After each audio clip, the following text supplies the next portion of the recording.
So good morning guys. तो चलिए start करते हैं आज के यानी कि 27 जनवरी के इंपॉर्टेंट करंट अफेयर्स को। तो आज का सबसे इंपॉर्टेंट प्रश्न ये रहा आपके सामने कि अभी हाल ही में ऑस्ट्रेलियन ओपन 2025 में पुरुष एकल मेन सिंगल का टाइटल किसने जीत लिया है। तो सही उत्तर होगा जेनिक सिनर ने। ऑस्ट्रेलियन ओपन ग्रैंड स्लैम ये साल का पहला टेनिस टूर्नामेंट है, पहला ग्रैंड स्लैम है। और यहाँ पे हम मेन सिंगल की बात कर रहे हैं, पुरुष एकल की बात कर रहे हैं, जिसको जीता है जेनिक सिनर ने। ये कहाँ के टेनिस प्लेयर हैं? ये इटली के टेनिस प्लेयर हैं। और यहाँ पे इन्होंने फाइनल में किसको हराया? अलेक्जेंडर जेवरेव को हराया है, जो कि जर्मनी के हैं।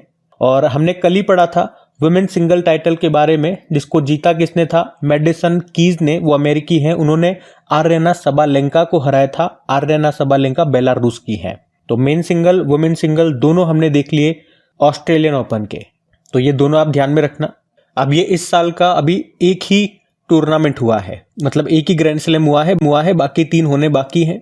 तो जब तक एक काम करते हैं, 2024 वाले में आपको एक बार रिवाइज करवा देता हूं।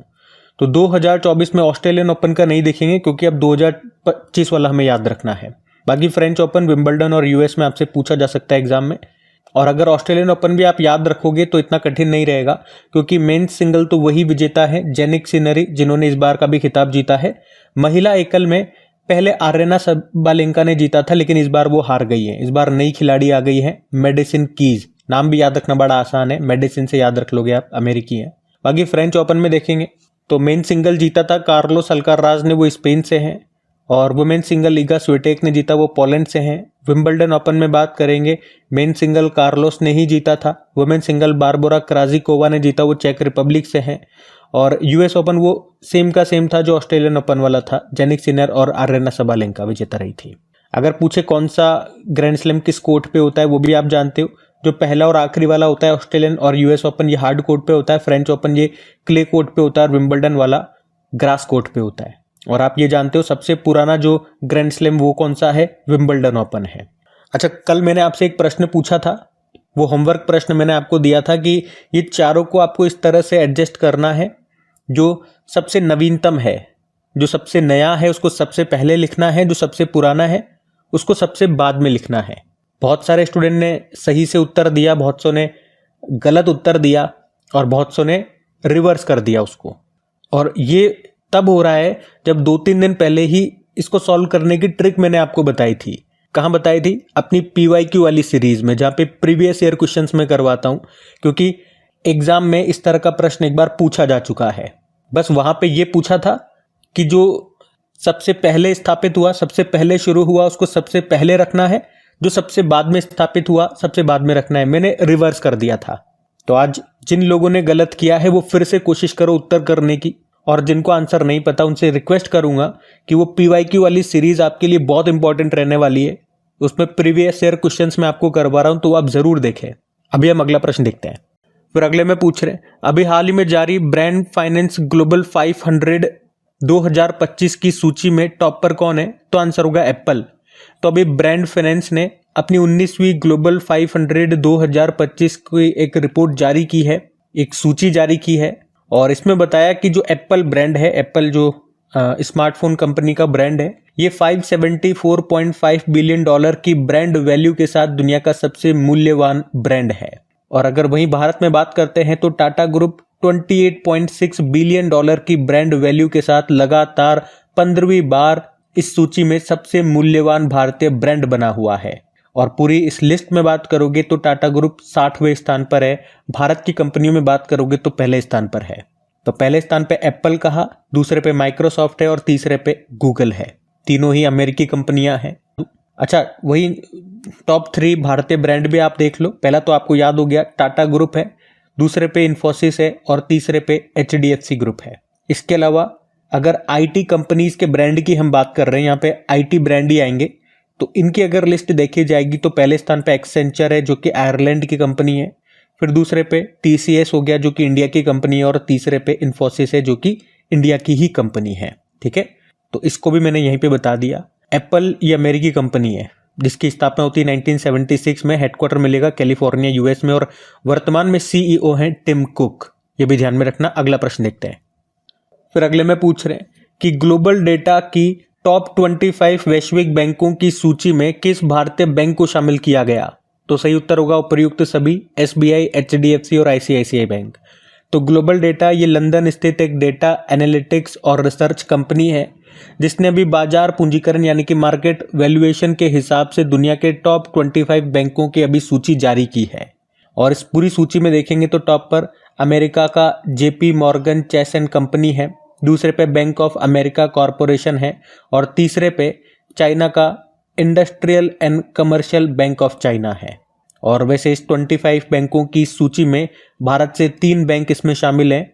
HDFC बैंक 13वें स्थान पर है, ICICI बैंक 19वें स्थान पर है और स्टेट बैंक ऑफ इंडिया 24वें स्थान पर है। और ये तीनों बैंक ही आपको याद आएंगे, पिछले साल हमने पढ़ा था RBI ने 3 बैंकों को DSIB घोषित किया। DSIB का फुल फॉर्म हो गया डोमेस्टिक सिस्टमिकली इंपॉर्टेंट बैंक, घरेलू व्यवस्थित रूप से महत्वपूर्ण बैंक। मतलब आप कह सकते हो हमारे देश के बैंकों की ये रीढ़ की हड्डी है। अगर ये कॉलेप्स हो गए तो हमारी अर्थव्यवस्था धराशायी हो जाएगी। थोड़ा थोड़ा इनके बारे में भी जान लेते हैं। जैसे कि HDFC बैंक, इसकी स्थापना होती है 1994 में, हेडक्वार्टर मुंबई महाराष्ट्र, चेयरमैन है अतनु चक्रवर्ती और CEO Shashidhar Jagdishan. ICICI bank स्थापना होती है 1955 में, headquarter Mumbai, MD CEO Sandeep Bakshi. और स्टेट बैंक ऑफ इंडिया की बात करें, स्थापना 1955, headquarter Mumbai, chairman CS Shetty, चल्ला श्रीनिवालू शेट्टी। तो ध्यान रखना ये भी। अगला प्रश्न देखते हैं। फिर अगले में पूछ रहे हैं, हाल ही में 27वीं अंतर्राष्ट्रीय ग्लास कांग्रेस 2025 का आयोजन ये कहां पर होगा? तो आंसर होगा पश्चिम बंगाल में। तो 27वीं अंतर्राष्ट्रीय ग्लास कांग्रेस 2025 की बात कर रहे हैं। इसका आयोजन कहां पे हुआ? कलकत्ता, पश्चिम बंगाल में। और इसका उद्घाटन हमारे जो साइंस एंड टेक मिनिस्टर हैं जितेंद्र सिंह, उन्होंने किया। 20 से लेकर 24 जनवरी तक इसका आयोजन किया गया था। और वैसे इस सम्मेलन का आयोजन पहले भी भारत कर चुका है। इससे पहले ये बैठक भारत में कब हुई थी? 1986 में। उस समय इसकी ये 14वीं बैठक थी जो नई दिल्ली में हुई थी।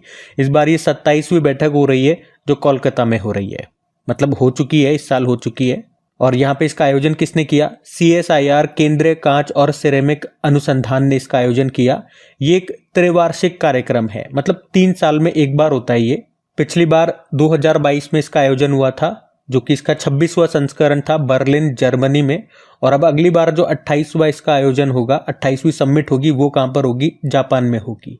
जापान के फुकुओका में होगी, फुकुओका। वैसे इसका आयोजन करने का उद्देश्य क्या है, क्यों करते हैं? तो कांच उद्योग के विकास, नवाचार यानी कि इनोवेशन और अनुसंधान रिसर्च को बढ़ावा देना इसका मुख्य उद्देश्य होता है। इस बार की थीम भी है ग्लास टिकाऊ समाज के लिए स्मार्ट सामग्री, glass a smart indispensable material for sustainable society. तो ये आप ध्यान रखेंगे। एक लाइन में बताऊं तो क्या?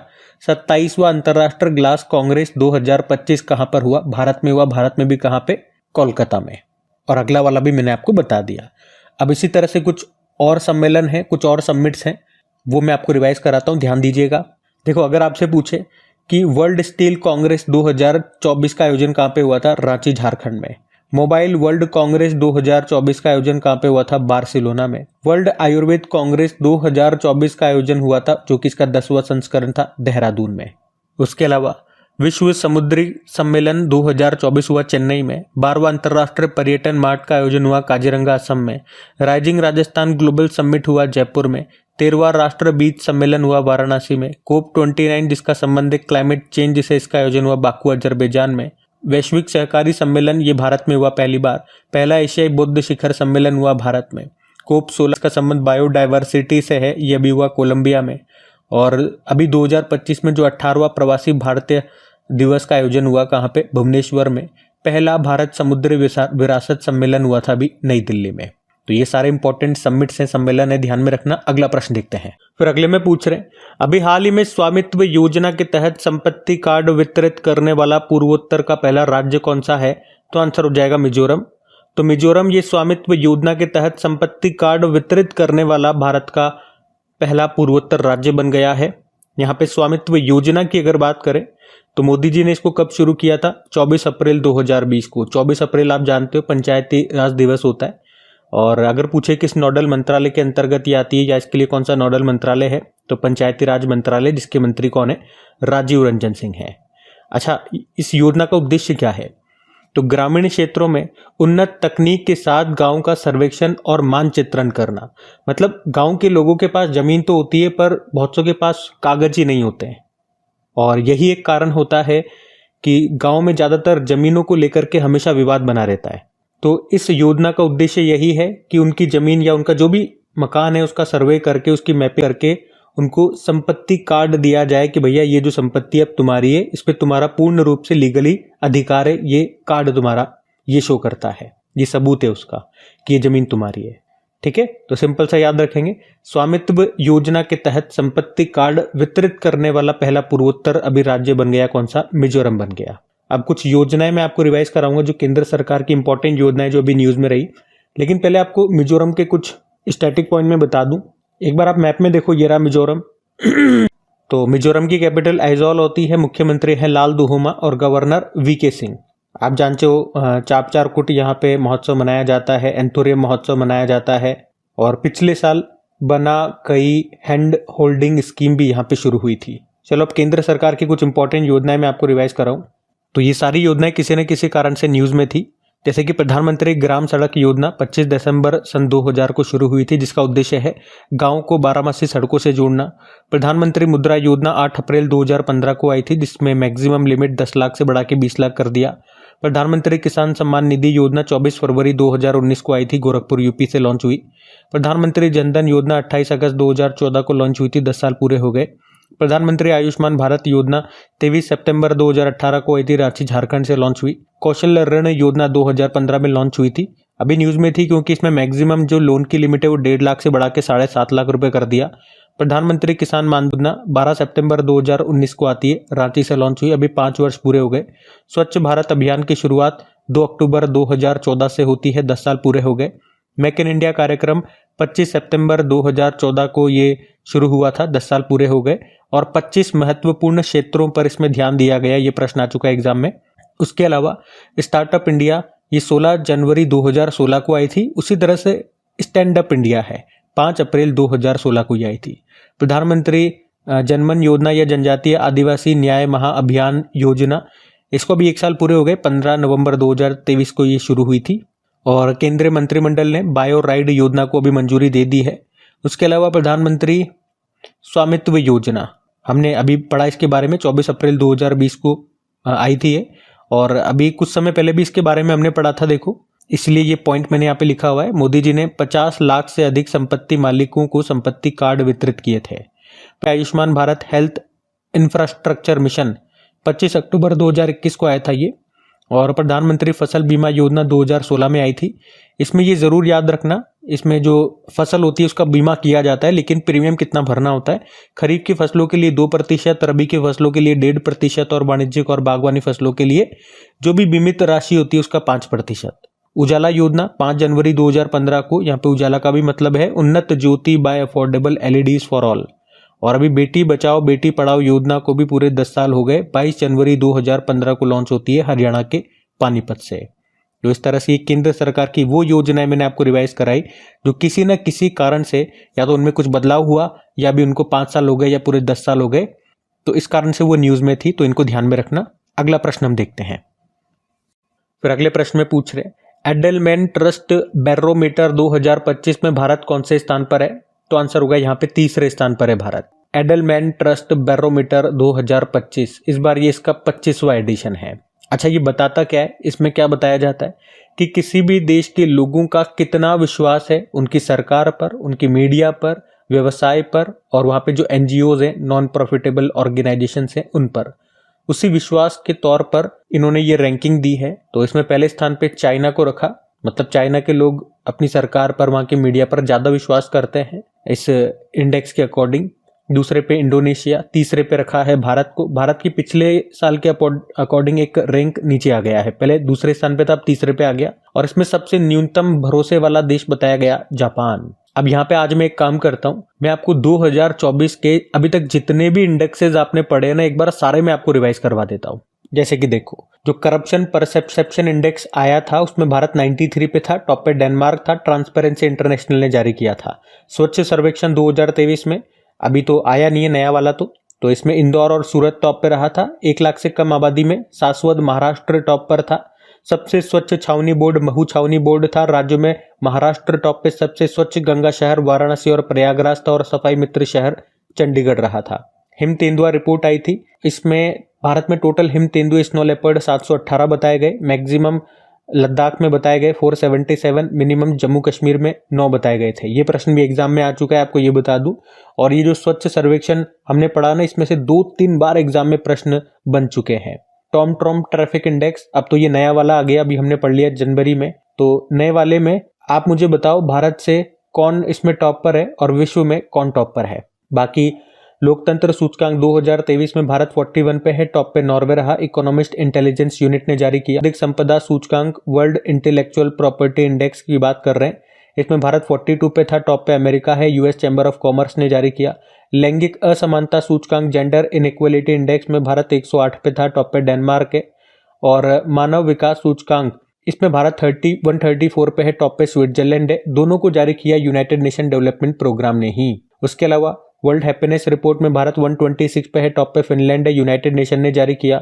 ग्लोबल फायर पावर इंडेक्स में भारत 4थे स्थान पर है, टॉप पर अमेरिका है। बिजनेस एनवायरनमेंट रैंकिंग में भारत 51 पे है, टॉप पे सिंगापुर है, इकोनॉमिस्ट इंटेलिजेंस यूनिट ने जारी किया। ग्लोबल यूनिकॉर्न इंडेक्स में भारत तीसरे पे है, पहले पे अमेरिका फिर चाइना है, हुरुन ने जारी किया। दुनिया का तीसरा सबसे बड़ा ई मार्केट प्लेस, ई गवर्नमेंट ई मार्केट प्लेस है, टॉप पे साउथ कोरिया का है। साइबर क्राइम इंडेक्स में भारत 10वें स्थान पर है, टॉप पे रशिया है। वर्ल्ड प्रेस फ्रीडम इंडेक्स 2024 में भारत 159 पे है, टॉप पे नॉर्वे है, रिपोर्टर्स विदाउट बॉर्डर ने जारी किया। Travel and tourism development index में भारत 39 पे है, टॉप पे अमेरिका है, वर्ल्ड इकोनॉमिक फोरम ने जारी किया। ग्लोबल सिटीज इंडेक्स में भारत टॉप पर न्यूयॉर्क है, भारत से दिल्ली टॉप पर है। पर्यावरण प्रदर्शन सूचकांक में भारत 176 पे है, टॉप पे एस्टोनिया है।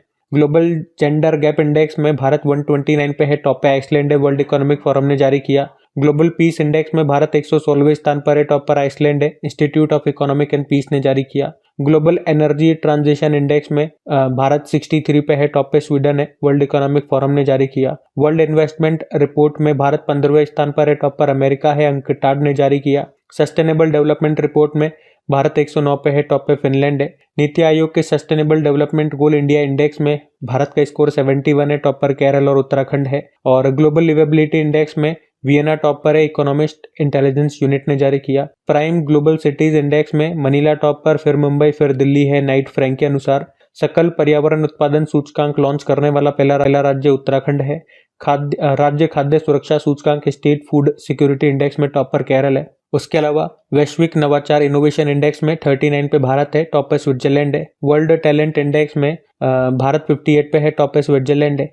एशिया पावर इंडेक्स रिपोर्ट 2024 में सबसे शक्तिशाली देश अमेरिका है, फिर चाइना है, फिर इंडिया है। शहरी शासन सूचकांक अर्बन गवर्नेंस इंडेक्स में टॉप पर केरल है। विश्व का चौथा देश कौन सा बन गया जिसका विदेशी मुद्रा भंडार $700 बिलियन को पार कर गया, तो वो भारत है। पहले पे चाइना, जापान, स्विट्जरलैंड है, और मतलब पहले पे चाइना है, फिर जापान है, फिर स्विट्जरलैंड है, फिर भारत है। ग्लोबल हंगर इंडेक्स में भारत 105वें स्थान पर है। वर्ल्ड जीएनआई रैंकिंग में भारत 150वें स्थान पर है, टॉप पर बरमूडा है, वर्ल्ड बैंक ने जारी किया। यहाँ पे जीएनआई का मतलब हो गया ग्रॉस नेशनल इनकम। पूछे वैश्विक बहुआयामी गरीबी सूचकांक यानी कि global multi dimensional poverty index में 2024 के अनुसार अत्यंत गरीबों की संख्या के मामले में भारत टॉप पर है, यूनाइटेड नेशन डेवलपमेंट प्रोग्राम ने इसको जारी किया। उसके अलावा आर्थिक स्वतंत्रता सूचकांक में भारत 84 पे है, टॉप पे हांगकांग है, फ्रेजर इंस्टीट्यूट ने जारी किया। रूल ऑफ लॉ इंडेक्स में भारत 79 पे है, टॉप पर डेनमार्क है। First global nature conservation index में भारत 176 पे है, टॉप पे लग्जमबर्ग है। वैश्विक पेटेंट फाइलिंग के मामले में भारत 6ठे स्थान पर है, टॉप पर चाइना है। क्लाइमेट चेंज परफॉर्मेंस इंडेक्स में भारत 10वें स्थान पर है और टॉप पर डेनमार्क है। वैसे पहले, दूसरे, तीसरे पे कोई नहीं है, चौथे पे डेनमार्क है। नेटवर्क रेडीनेस इंडेक्स में भारत 49 पे है, टॉप पर अमेरिका है। और अभी यूरेशिया टाइम्स की द ग्रेट पावर्स ऑफ 2025 की सूची आई थी जिसमें भारत 5वें स्थान पर था, टॉप पर एशिया था। तो ये 2024 में जितने भी इंडेक्सेस रिलीज हुए थे वो सारे मैंने आपको यहाँ पे रिवाइज करवा दिए। 2024 के सारे सूचकांक हम पढ़ चुके हैं। वैसे बार बार मैं आपको जब भी इंडेक्स वाला प्रश्न आया, अभी 2025 में मैं आपको रिवाइज करवा ही रहा हूँ। और पिछले साल तो जब भी इंडेक्स वाला प्रश्न आता था, अगर आप रेगुलर है हमारे साथ तो आपने देखा ही होगा, हर बार मैं आपको पूरा ही रिवाइज कराता हूँ, ठीक है। तो फिर बढ़ते हैं अगले प्रश्न की ओर। फिर अगले में पूछ रहे, अभी हाल ही में गंभीर रूप से संकटग्रस्त श्रेणी में शामिल और वर्ष 2040 तक लुप्त होने वाला याला ग्लेशियर कहां पर है? तो इसका सही उत्तर हो जाएगा नेपाल। तो अभी एक स्टडी से पता चला है कि जो याला ग्लेशियर है जो कि नेपाल में है, नेपाल में जो लांगटांग नेशनल पार्क है वहां पर ये स्थित है, वो जलवायु परिवर्तन के कारण, क्लाइमेट चेंजेस के कारण सिकुड़ता जा रहा है और 2040 तक वो पूरा खत्म हो जाएगा ऐसा अनुमान लगाया जा रहा है। क्योंकि स्टडी में ऐसा पाया गया कि 1974 से 2021 तक इसका जो क्षेत्रफल है, जो एरिया है, वो 36% की उसमें कमी आई है, मतलब इतना वो सिकुड़ गया है और 2040 तक इस तरह से अनुमान लगा रहे हैं कि पूरा ये खत्म ही हो जाएगा ग्लेशियर। और आप कह सकते हो ये याला ग्लेशियर अभी हिमालय का एकमात्र ग्लेशियर बन गया है जिसे ग्लोबल ग्लेशियर कैजुअलिटी लिस्ट में शामिल किया गया है। ये सूची, ये लिस्ट 2024 में ही शुरू की गई थी। इसमें उन ग्लेशियरों को शामिल किया जाता है जो गंभीर रूप से संकटग्रस्त हैं या खत्म होने की कगार पर हैं। अच्छा, वैसे इसके अलावा जो चाइना में एक दागू ग्लेशियर है उसके बारे में भी बताया गया कि वो भी 2030 तक की विलुप्त हो सकता है। वैसे ये एशिया महाद्वीप के 2 ग्लेशियर है जिनको इसमें शामिल किया गया है। ग्लेशियर क्या होते हैं आप कह सकते हो, ये मीठे पानी का या ताजे पानी का, फ्रेश वाटर का एक बहुत बढ़िया सोर्स होते हैं। और ग्लेशियर से एक करंट अफेयर्स का भी प्रश्न बनेगा, पिछले साल पढ़ा था, कौन सा देश अपने सभी ग्लेशियरों को खोने वाला पहला देश बन गया? तो आंसर होगा आपका वेनेजुएला। और अभी पढ़ा था हमने कि यूनाइटेड नेशन ने 2025 को ग्लेशियर संरक्षण वर्ष घोषित किया और अब 2025 से ही हर साल 21 मार्च को हम ग्लेशियर दिवस भी मनाएंगे। ये तीनों पॉइंट तो जरूर से याद रखना, आपके एग्जाम में इनमें से कोई ना कोई प्रश्न आपको जरूर देखने को मिलेगा। अच्छा, वैसे सियाचिन ग्लेशियर की बात हो रही है तो सियाचिन ग्लेशियर को कैसे भूल सकते हैं, जो कि आपको मिलेगा लद्दाख में और ये विश्व का सबसे ऊंचा युद्ध क्षेत्र भी है। यहाँ पे आपको याद होगा हमने 1984 में ऑपरेशन मेघदूत चलाया था। अब बात तो यहाँ पे नेपाल की है तो ले चलते हैं आपको नेपाल। ये रहा मैप में नेपाल। देखो, नेपाल की कैपिटल काठमांडू है। वैसे सार्क का मुख्यालय भी आपको यहाँ मिल जाएगा। करेंसी नेपाली रुपया है। प्रेसिडेंट है रामचंद्र पौडेल और प्रधानमंत्री कौन है? केपी शर्मा ओली है। नेपाल भारत के 5 राज्यों से सीमा बनाता है, आप देख सकते हैं। उत्तराखंड हो गया या उत्तर प्रदेश हो गया, इधर बिहार, इधर पश्चिम बंगाल और इधर सिक्किम हो गया। अब कुछ करंट अफेयर्स की बात कर ले हम नेपाल से, क्या क्या प्रश्न बनते हैं जो हमने पढ़े हैं। एक तो 2025 को नेपाल ने विशेष पर्यटन वर्ष के रूप में नामित किया। नेपाल ने पोखरा को अपना टूरिज्म कैपिटल बनाया था। माता तीर्थ औंसी उत्सव मनाया गया। यहाँ पे बिस्किट यात्रा महोत्सव नेपाल में मनाया गया। रेनबो टूरिज्म कॉन्फ्रेंस का आयोजन हुआ। यहाँ पे समलैंगिक विवाह का पंजीकरण रजिस्ट्रेशन करने वाला पहला दक्षिण एशियाई देश बना था नेपाल। और भारत जो है ये नेपाल के मुनाल उपग्रह को लॉन्च करेगा। भारत नेपाल से 10 सालों में 10,000 मेगावाट बिजली खरीदेगा। और वर्ल्ड हेल्थ ऑर्गेनाइजेशन ने नेपाल के धुलीखेल नगर पालिका को नेपाल का पहला स्वस्थ शहर और एशिया का दूसरा सबसे स्वस्थ शहर घोषित किया था। यूपीआई सिस्टम को अपनाने वाला पहला विदेशी देश नेपाल ही है। अभी इंटरनेशनल सोलर अलायंस का 101वां फुल मेंबर नेपाल बन गया। नेपाल ने भारत के माध्यम से बांग्लादेश 40 मेगावाट बिजली निर्यात करने के लिए समझौता किया था। और निमा रिंजी शेरपा दुनिया की 8,000 मीटर से ऊंची सभी 14 चोटियों पर चढ़ने वाली सबसे कम उम्र की व्यक्ति बनी थी। ये नेपाल से ही 18 साल इनकी उम्र है। उसके अलावा नॉनसेंस शरणार्थी पुरस्कार अभी 2024 5 लोगों को मिला था। कौन देता है? United nation high commissioner for refugees. इसमें से एक नेपाली भी थी। कौन? दीप्ति गुरांग। बड़ा दशहरी उत्सव मनाया गया यहाँ पे। सूर्य किरण सैन्य अभ्यास का आयोजन अभी हमने नेपाल के साथ किया था। कहाँ पे? नेपाल में ही। उसके अलावा अभी 18वां हाथी एवं पर्यटन महोत्सव मनाया गया। तामू लोसार महोत्सव यहाँ पे मनाया गया। इसे नए साल के रूप में मनाया जाता है। वहाँ के गुरुंग समुदाय से मनाते हैं और ये गुरुंग समुदाय भारत में भी मिलेगा आपको, सिक्किम में। तो यहाँ पे भी ये महोत्सव मनाया जाता है। ये प्रश्न एग्जाम में आ चुका है, याद रखना। और दशाइन महोत्सव जो मनाया जाता है नेपाल में, ठीक है। देखो इस बार फिर अगले में क्या पूछ रहे हैं कि अभी हाल ही में अंतरराष्ट्रीय सीमा शुल्क दिवस कब मनाया गया? तो आंसर होगा 26 जनवरी को। तो हर साल 26 जनवरी को इंटरनेशनल कस्टम्स डे के रूप में मनाया जाता है। ये दिन वैश्विक व्यापार में सीमा शुल्क अधिकारियों की आवश्यक भूमिका को मान्यता देता है। थीम की बात करते हैं। थीम क्या है इस बार की? Customs delivering on its commitment to efficiency, security and prosperity. अच्छा, एक ऑर्गेनाइजेशन का हेडक्वार्टर भी आपसे पूछा जा सकता है, वर्ल्ड कस्टम्स ऑर्गेनाइजेशन। जैसे इसकी स्थापना होती है 1953 में और इसका हेडक्वार्टर आपको मिलेगा ब्रुसेल, बेल्जियम में। और इससे याद आएगा आपको, नाटो का हेडक्वार्टर भी यहीं पर है और यूरोपियन यूनियन का हेडक्वार्टर भी यहीं पर है। अब डे वाला प्रश्न है और 2-3 दिन से लगातार मैं आपको जब भी डे वाला प्रश्न आ रहा है तो उस महीने के, मतलब इस महीने के सारे इंपॉर्टेंट डेज रिवाइज करा रहा हूं। तो आज मैं आपको रिवाइज नहीं कराऊंगा। आज मैं आपसे कहूंगा कि आप खुद से लिखिएगा ताकि आपकी प्रैक्टिस बनी रहे, क्योंकि अब महीना एंड होने वाला है जल्दी, फिर हम अगले महीने में स्विच कर जाएंगे, फिर ये मंथ हमें रिवाइज करने को नहीं मिलेंगे। तो आप लिखने की कोशिश करिए। हम अगला प्रश्न देखते हैं। फिर अगले में पूछ रहे, हाल ही में देश के पहले CSIR मेगा इनोवेशन कॉम्प्लेक्स का उद्घाटन कहां पर होगा? तो सही उत्तर होगा मुंबई में। तो हमारे जो साइंस एंड टेक्नोलॉजी मिनिस्टर है जितेंद्र सिंह, अभी उन्होंने ही मुंबई में भारत के पहले CSIR मेगा इनोवेशन कॉम्प्लेक्स का उद्घाटन किया। तो ये जो सुविधा है ये स्टार्टअप्स, MSMEs मतलब माइक्रो स्मॉल मीडियम एंटरप्राइजेज, उद्योगों, CSIR प्रयोगशालाओं और सार्वजनिक अनुसंधान संस्थानों का समर्थन करेगी। इसका मुख्य उद्देश्य है स्वास्थ्य, सेवा, रसायन, ऊर्जा, सहयोग और नवाचार को बढ़ावा देना, साथ ही विज्ञान, प्रौद्योगिकी, साइंस एंड टेक्नोलॉजी और स्टार्टअप्स में भारत की स्थिति को मजबूत करना।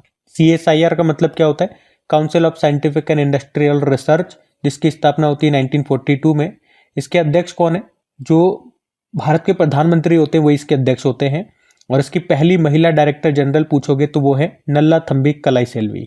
अब इसका उद्घाटन कहाँ पे किया गया? मुंबई में। तो मुंबई से ही कुछ करंट अफेयर्स के और प्रश्न मैं आपको रिवाइज कराता हूँ।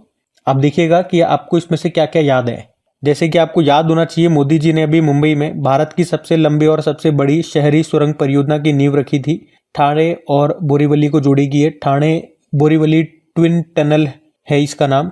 और इसकी मुख्य विशेषताओं की बात करें तो दो चीज़ें याद रखनी है। एक तो सुरंग की लंबाई कितनी है, 11.8 किलोमीटर, और ये टनल का निर्माण संजय गांधी नेशनल पार्क के नीचे किया जा रहा है। अभी रणजी ट्रॉफी 2023-24 को जीता था मुंबई ने, विदर्भ को हराया था।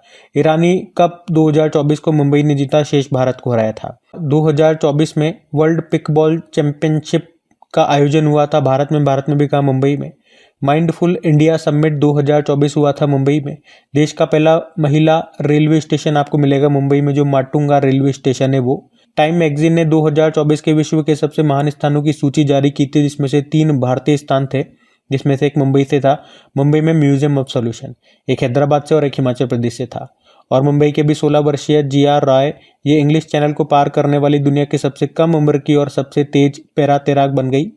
मोदी जी ने अभी भारतीय कौशल संस्थान का उद्घाटन भी किया था मुंबई में ही। अब मुंबई से एक प्रश्न मैं आपसे पूछता हूं कि मुंबई किस नदी के मुहाने पर स्थित है? ये आपको बताना है। मैं आपको बता चुका हूं पहले भी। अभी आप बताओ। हम अगला प्रश्न देखते हैं। फिर अगले में पूछ रहे हैं कि 2025 में कितने लोगों को पद्म विभूषण के लिए चुना गया?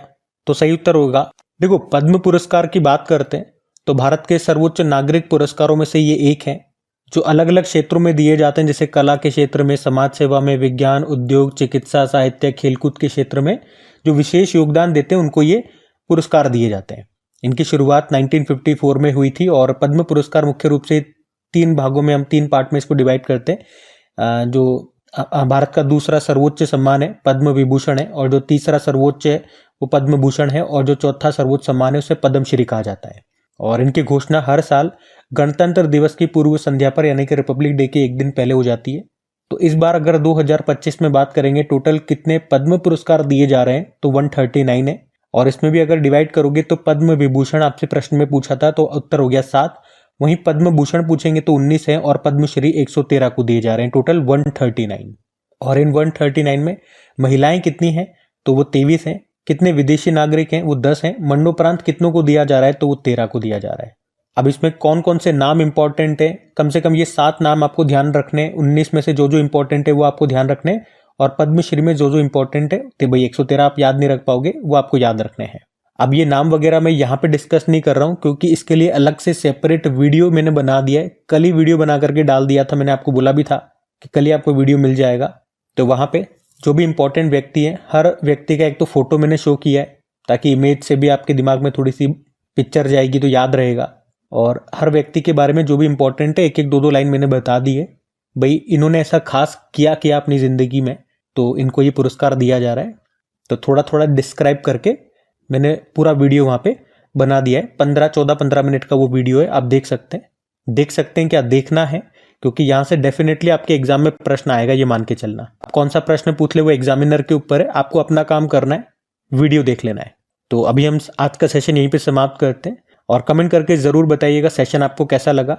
और हाँ, आज आपका PYQ वाला सीरीज जो मॉर्निंग में 7 बजे आता है वो आज नहीं आएगा, उसकी जगह जो कल वीकली वाला वीडियो नहीं ला पाया पद्म पुरस्कार का लाने के चक्कर में, तो आज वो वीकली वाला वीडियो आएगा। बाकी सेशन अच्छा लगे तो प्लीज़ वीडियोस को सपोर्ट ज़रूर कीजिएगा, इसे अपने दोस्तों के साथ में स्टडी ग्रुप में शेयर करके, और लाइक नहीं करा तो लाइक कर देना। पीडीएफ आपको कहाँ मिलती है, अपने टेलीग्राम चैनल पे मिल जाएगी, जिसका लिंक नीचे डिस्क्रिप्शन बॉक्स में है। चलो अभी कल के करंट अफेयर्स का क्विक रिवीजन आपको करवा दे, फिर हम सेशन एंड करते हैं। तो कल पहला प्रश्न पूछा था, ऑस्ट्रेलियन ओपन में अभी महिला एकल का खिताब जीता मैडिसन कीज ने, अमेरिकी हैं। फिर पूछा किसे ICC men's T20 international cricketer of the year 2024 चुना गया, ये भारतीय हैं अर्शदीप सिंह। फिर पूछा अभी नीति आयोग ने जो पहले राजकोषीय स्वास्थ्य सूचकांक 2025 को जारी किया, उसमें टॉपर कौन है, उड़ीसा है। फिर पूछा राष्ट्रीय सुशासन सम्मेलन का आयोजन ये कहाँ पर किया जाएगा, तो आंसर होगा Gandhinagar, Gujarat. World economic forum के क्रिस्टल अवार्ड से किसे सम्मानित किया गया, उपर्युक्त सभी। पहला प्रौद्योगिकी संवाद कहाँ पर आयोजित किया गया, IISc बेंगलुरु।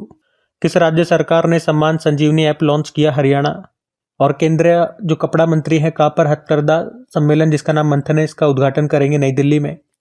उसके अलावा 45 वर्ष की उम्र में 2 दिन के अंदर माउंट एवरेस्ट और माउंट लोत्से पर चढ़ाई पूरी करके London book of world record में किसने अपना नाम दर्ज करवाया, राकेश कादियान। और आखिरी प्रश्न था, हिंदी भाषा की किस फिल्म को ऑस्कर अवार्ड 2025 के लिए अभी नॉमिनेशन मिला, तो अनुजा।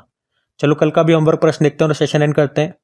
तो कल आपसे पूछा था वुमेन्स T20 वर्ल्ड कप 2024 का खिताब किसने जीता, तो न्यूजीलैंड ने जीता, साउथ अफ्रीका को हराया था। आप सभी ने प्रश्न का बिल्कुल सही उत्तर दिया। अब ये आज का आपका होमवर्क प्रश्न।